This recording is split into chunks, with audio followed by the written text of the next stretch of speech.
Hey guys, I figured I'd do a quick video here answering a question that a few of you had messaged me about, um, basically asking me how I painted the dashboard, in order to get that texture effect and to, color match it properly. But yeah, the short answer is, yeah, I just used some, exterior home latex paint. I went with an exterior paint. I assume it's maybe more durable, maybe it's more fade resistant, something like that. So, um, yeah, this is the one that I chose. You can see the color there. But yeah, I think it matches pretty well. Basically, what I did and what I would suggest that you guys do as well. Um, Rather than taking my code or whatever that is, just take your piece into Home Depot. Take like this dash piece or door panel or something like that. Take that in and have that matched. Obviously, different trucks can fade differently. Depending how long they've been in the sun, stuff like that. So I would just take your piece in. They can use their little machine, and they will tell you which colors match it closely. Close enough, and they will mix it for you. But yeah, I used this right here to spray it. This is just a cheap Harbor Freight, electric sprayer. You'd use on your house or something like that. Yeah, it was super cheap. I think it was maybe like $15 or less or something like that. It was on sale. I had a coupon, and it was pretty much just an experiment. I just wanted to see, if this would work, and yeah, I did. So what I did was I obviously got this latex paint, which is made to work in this gun. And the only thing I did differently was, in order to spray it from here, you're supposed to thin it. This is water based, so you just add some water to thin it. But I didn't thin it to the recommended viscosity that the manual did in here.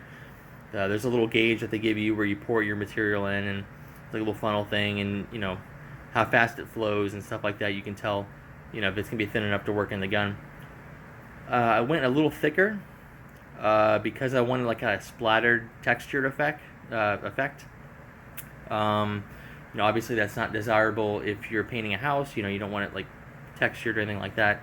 But for this project, I wanted a little bit thicker so I can get it to splatter. And I also sprayed it a little bit further back than it recommended to give it a little bit more of a splatter effect. And I think it came out pretty good. If you look there, it matches pretty close to the factory texture. Yeah, it's also kind of rubbery. Latex paint is kind of got that like kind of rubbery feel. So it makes it a little bit nicer to touch. Makes it feel closer to like a dashboard or something like that. Dashboards are made out of vinyl and all kinds of kind of softer materials. So obviously they have foam and stuff behind them, but we can't do that with this dashboard. It's a custom piece, but it is nicer to the touch, and I think it gave a pretty good effect.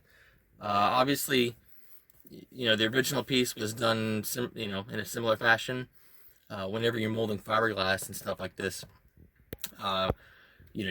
a texture like this would be kind of difficult to do with a mold like this.